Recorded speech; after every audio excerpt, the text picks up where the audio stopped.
So, what does it feel coming into the last season? How does it feel? Both exciting and a little bit sad at the same time. You know, exciting because we get to tell a story that we've been waiting to tell for a long time. We know exactly what. I'm sorry, I'll get close to my phone. We know exactly what we're driving towards. So there's a great deal of momentum into that. Sad because it's the last season. How do you want to leave fans who've gone through this whole journey, through these characters, on this very character-driven show? What do you want them to feel when the credits roll for the last? I don't want them to be angry. I want them to be satisfied, but I also do feel like,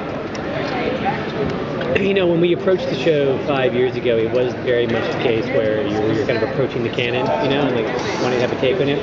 I would like them to feel when we finish the show that we've actually, I don't know if I say become canon, but like have become now an accepted part of like the Batman story. That it's not just like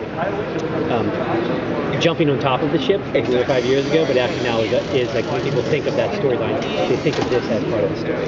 Well, you told a segment of the Batman story that really has been not as much explored. It's always that time jump from this terrible thing happened to him as a little boy, and then suddenly he's an adult. You've taken on the journey in between the two. We have. We've also changed things too. You know, I mean, absolutely yes.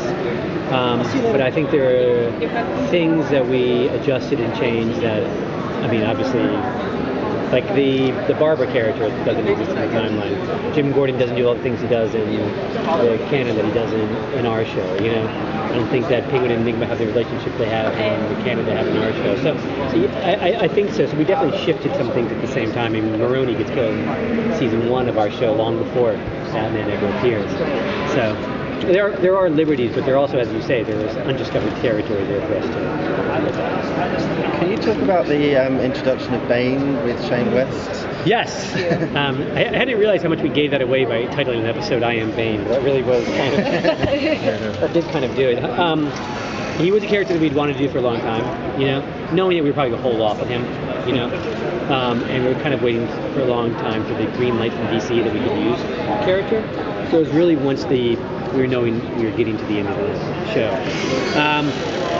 When we brought him in, you know, a lot of times in the books we know Bane as when he appears fully formed as Bane, even though, I mean, Christopher Nolan gave us some backstory in The Dark Knight Rises, so we really wanted to like tell the story of how did he become Bane in many ways, while preserving key elements of the his mythos, like Peña Dura and Venom and everything else, keeping those there in his storyline, but adjusting them in a way that we hadn't used them before, as well as giving him a backstory that ties into Jim. And also, we made his creation story a part of No Man's Land, too, so that's obviously different. And he breaks a back? He does break something. He breaks a back, that was funny. He does do that. Yeah. But we had to have that happen. I mean, you know. Can we expect the return of some fan favorites such as Poison Ivy? Ivy, yes, Ivy will be back. Poison Ivy will be back.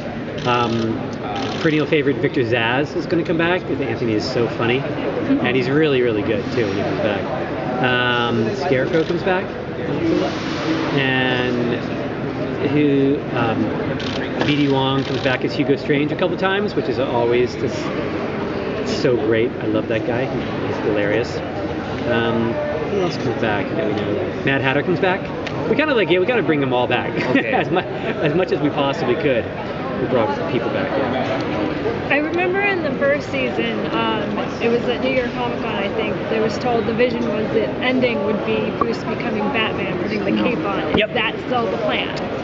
Well, episodes 1 to 9 are really No Man's Land. Episode 10 takes place 10 years in the future.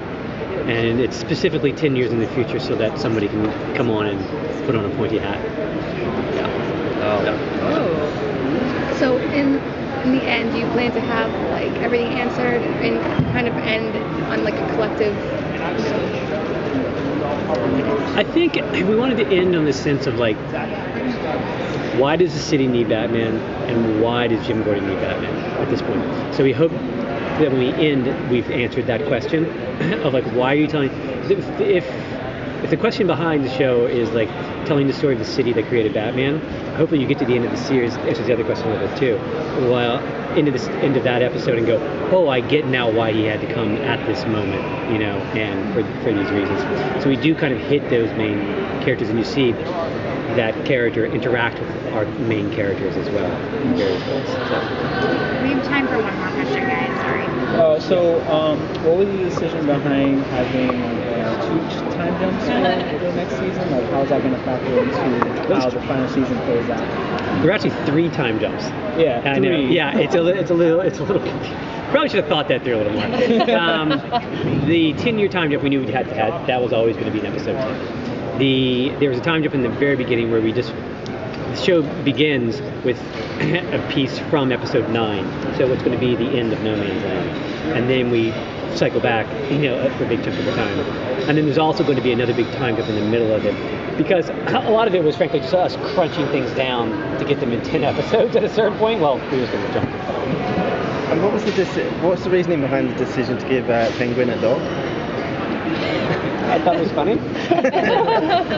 You know, we thought he was kind of alone at the top of the season, where he had his minions, he had his rules. So we wanted, and he is such an emotional character. We wanted someone that he cared for, and so he has a dog, and obviously he named the dog Edward because he felt like he needed to do that. So yeah, that was really part of it. It was really where I was just writing the first episode. I was like, you know what, he needs a dog. Some decisions get made that quickly. Yeah. Thank you very much. Thank you guys.